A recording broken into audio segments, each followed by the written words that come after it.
Hi, I'm Jess. I just want to give a brief overview of how I work with clients who are facing the impacts of things like betrayal, trust issues, compulsive lying, repeated infidelity, or sex, love, or porn addiction. Many people struggling with these issues, either directly themselves or as partners, they might feel like the walls are caving in, but just don't know how to stop unhealthy patterns. And it can really put mental health, relationships, careers, reputations, and even financial security at risk sometimes. Whether I'm working with an individual client, a partner, or a couple, my work as a therapist is grounded in the core principles of acceptance and commitment therapy. So first we look at acceptance, which is really about not avoiding the thoughts and emotions that feel really intolerable sometimes. And that's where a lot of addictive behaviors come from, is that avoidance. So that can really start as a survival strategy to distract us and protect us from stress, anxiety, fear, relationship struggles, sometimes reminders of past trauma, or even just restlessness and boredom. But what would happen if we were able to recognize, tolerate, understand, and accept those thoughts and feelings instead? And then slow down that seemingly automatic urge to run toward harmful habits. That's one of the things that we'll learn how to do. And next we talk about commitment to core values.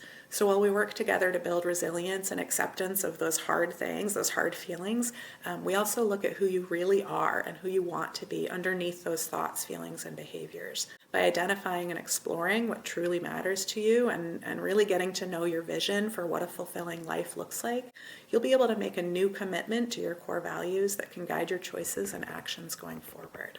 Another key component with acceptance and commitment therapy is looking at mindfulness, cognitive diffusion, and an idea called self as context. So mindfulness techniques we can use to recognize and observe harmful thoughts and urges before we act on them. It helps us to stay in the present, and then we can start to separate the idea of ourselves from our actual thoughts and feelings. So that's called cognitive diffusion.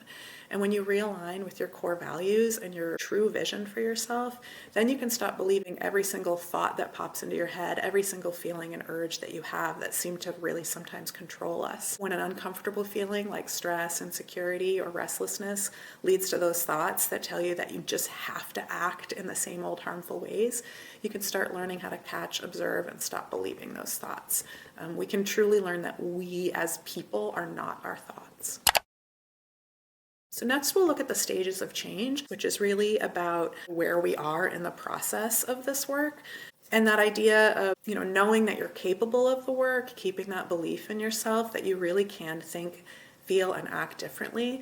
But part of that is figuring out what motivates you and how powerful that motivation is, and whether you're ready to use that motivation to change. So we look at the trans-theoretical, or the stages of change model, and it looks at how ready someone is to prepare for, work toward, and maintain different and healthier behaviors. Not everybody who begins therapy starts out with a high motivation to change, and that's okay. We'll work together to get you there. So next we think about harm reduction and lapse prevention. So the behaviors that are causing harm now, they didn't develop in a straight line, which means they're not going to change in a straight line either. You can expect ups and downs, hard days and easier days.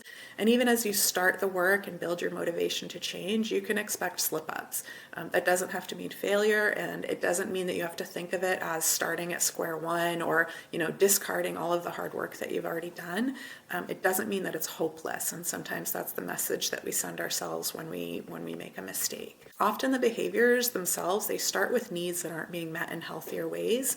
So those needs might be acceptance, reassurance, personal agency and autonomy, attention, mental health needs, security, self-worth, or really just a sense of identity. If we can accept that change isn't linear, and that there will likely be times that you fall back on familiar habits before you've fully integrated new, healthier ways to get your needs met, then together we can better predict and reduce, replace, and manage the factors that are likeliest to activate a lapse.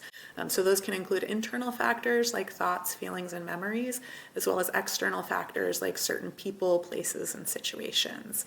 And so when you look at this next slide, it's just all kinds of different examples of those factors, and also of some of the things that we tell ourselves, some of those really negative narratives that we've just had playing over and over in our minds that really lead to some of these behaviors.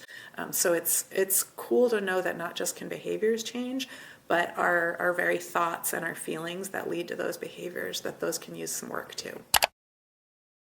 Next, I want to talk about understanding the impacts of trauma, which is often a big part of the work that we do here. So for some people who struggle with compulsive behaviors personally, or even if you find yourself in a pattern of being in relationships with people impacted by those behaviors, those habits and patterns, they often first developed as a way to cope with, recreate, or avoid traumatic experiences and the thoughts, feelings, and harmful beliefs resulting from those experiences. So even more important than any information, tools, or strategies I can offer, as a trauma-informed therapist, my goal and purpose is to create and cultivate a safe, kind, trusting, accepting, and collaborative environment and therapeutic relationship, which can help clients to grow more comfortable while they face, understand, and heal from the impacts of trauma.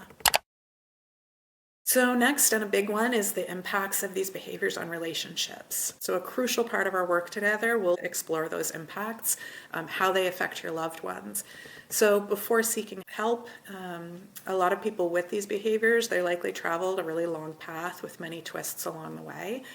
Starting with deeper unmet needs, leading to the development of behaviors to try to get those needs met, with internal and external factors like we've talked about, activating and perpetuating behavioral patterns.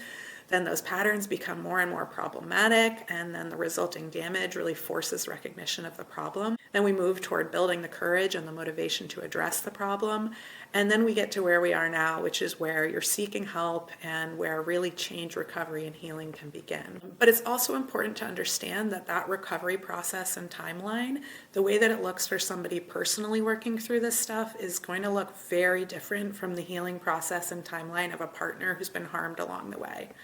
Getting help may be the culmination of a long and traumatic road for some of you, but if you're a partner who may just now be learning about betrayal in the relationship, you might be at the starting line. So confusion, denial, anxiety, sadness, paranoia, insecurity, grief, anger, then there might be lots of other potential stops along the way.